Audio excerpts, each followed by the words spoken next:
சத்யாவில் சுதந்திர தின super offer. அனைத்து வீட்டு உபயோக பொருட்களும் மாபெரும் தள்ளுபடி விலையில் வாங்கிடுங்கள். அப்ப அந்த அமைச்சர் ஒத்துக்கிறாரா? அது போதை பொருள் தான் அப்படின்னு ஒத்துக்கிறாரா? அமைச்சர் ஒத்துக்கிறாரா? நாங்க நடவடிக்கை அமைச்சர்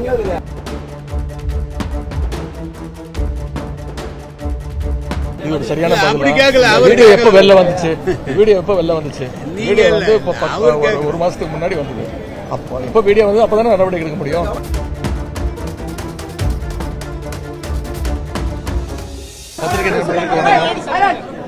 கடந்த 5 நாட்களுக்கு முன்பு கோயம்புத்தூர்ல இந்துஸ்தான் காலேஜுடைய மாணவர் அமுதன் என்ற 19 வயது மாணவன் போதைப் பொருள் கடத்துகின்ற கும்பலை காவல்துறையினரிடம் அந்த விவரங்களை எல்லாம் கூறியதற்காக காவல்துறை என்ன பண்ணியிருக்கிறாங்க, சரியான நடவடிக்கை எடுத்திருக்கணும், போதைப் பொருளை சீஸ் பண்ணியிருக்கணும்.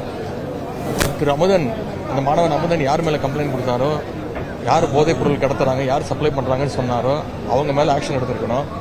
அதுக்கு மாறாக அந்த போதைப் பொருள் சப்ளை பண்ற கும்பலை கூப்பிட்டு இந்த அமுதன் தான் உங்களை பத்தி எல்லா டீடைல்ஸும் கொடுத்திருக்கிறாரு அப்படின்னு சொன்னதுனால அந்த போதைப் பொருள் கும்பல், போதை சப்ளை செய்யற கும்பல் திரு அமுதன் அவர்களை, கிட்டத்தட்ட 20 பேர் கொண்ட ஒரு கும்பல் அமுதன் அவர்களை அடிச்சு 5 நாட்களுக்கு முன்பு படுகொலை செய்யப்பட்டிருக்கிறாங்க. அது மட்டும் இல்ல, நேற்று முன்தினம் திருவான்மையூர்ல இதே போல போதைப் பொருள், அந்த பையன் பேர் தனுஷ், அவரும் ஒரு கோஷ்டி ஒரு 20 பேர் கொண்ட கும்பலால தாக்கப்பட்டு பட்டப்பகல்ல படுகொலை செய்யப்பட்டிருக்கிறார். இப்படி தொடர்ந்து போதைப் பொருளால இன்றைக்கு பல்வேறு சட்டம் ஒழுங்கு பிரச்சனைகள் ஏற்பட்டிருக்கிறது. இதையெல்லாம் சுட்டிக்காட்ட வேண்டும் என்று இந்த அரசுடைய கவனத்துக்கு எடுத்து வருவதற்காக இன்றைக்கு நான் மட்டுமல்ல, எதிர்க்கட்சி தலைவர்கள், அனைத்து கட்சி தலைவர்களும் இன்னைக்கு அசெம்பிளியில அரசுடைய கவனத்தை ஈர்த்து பேசியிருக்கிறோம். ஆனால் இதற்கெல்லாம் எந்த விதமான ஒரு சரியான பதில் எதுவுமே இந்த அரசு கிட்ட இல்லை. மாறாக எங்கள் மீது மீண்டும் குற்றச்சாட்டு வைக்கிறாங்க. உங்களுடைய அரசு என்ன பண்ணீங்க அப்படின்னு ஒரு தெளிவான விளக்கம் இல்லாமல் எங்கள் மீது மீண்டும் அந்த பழியை போடுகின்ற வழக்கத்தையே இந்த அரசு மேற்கொண்டு வருகிறது. அது மட்டும் இல்லை, நான் பலமுறை இந்த 3 மாதங்களாக சொல்லிட்டு இருக்கிறேன், எந்த துறைக்கு யார் அமைச்சர் என்பதே சரியாக தெரியவில்லை. அதற்கு என்ன காரணம்னா, ஏதோ ஒரு நேரத்தில் அமைச்சர்களுக்கு அந்த அதிகாரம் உண்டு. அரசு பற்றி எந்த ஒரு விளக்கத்தை கேட்டாலும் எந்திரிச்சு சொல்வதற்கு அதிகாரம் உண்டு. ஆனால் இந்த அரசுல அந்தந்த துறை அமைச்சர்கள் அந்தந்த துறைக்கான பதிலே சொல்ல மாட்டேங்கிறாங்க. இன்னைக்கு உதாரணத்திற்கு சட்டம் ஒழுங்கை பத்தி பேசிட்டு இருக்கோம், போதைப் பொருள் தரப்பை பத்தி பேசிட்டு இருக்கிறோம். இதற்கு முழு பொறுப்பேற்க வேண்டியவர் யார் என்பது மக்களுக்கு தெரியும். அந்த அமைச்சர் இன்னைக்கு அவைக்கு வரவே இல்லை, அதற்கான பதிலையும் அவர் சொல்லவே இல்லை. இதையெல்லாம் கண்டிச்சு திராவிட முன்னேற்ற கழகம் இன்றைக்கு வெளிநடப்பு செஞ்சிருக்கிறோம். மீண்டும் அவை நடவடிக்கையில் மீண்டும் கலந்துக்க போறோம். அவ்வளவுதான். முறையான பதில் வேணும்னு தான் கேட்கிறோம். அதற்கான அமைச்சரே வரலையே. நாங்க அமைச்சர் தானே எந்திரிச்சு பதில் சொல்லணும். சம்பந்தப்பட்ட துறை அமைச்சர் யாருங்கிறது மக்கள் தெரியும்.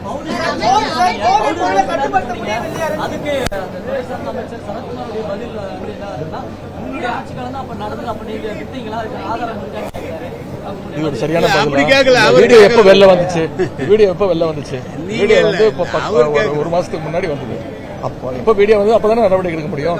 அப்ப இந்த அரசு நடவடிக்கை எடுக்க வேண்டியதானே? அவரை கூப்பிட்டு விசாரிச்சாங்களா? அப்ப அந்த அமைச்சர் ஒத்துக்கிறாரா? அது போதைப் பொருள் தான் அப்படின்னு ஒத்துக்கிறாரா?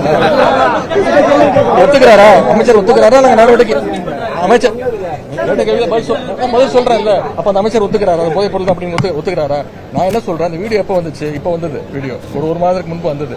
எனவே இந்த அரசு அவரை கூப்பிட்டு நடவடிக்கை எடுத்திருக்கோம். எங்களோட அரசாக இருந்தா நிச்சயம் நடவடிக்கை எடுத்திருப்போம். ஆனா அந்த வீடியோ வெளியிட்டதே இப்பதான்.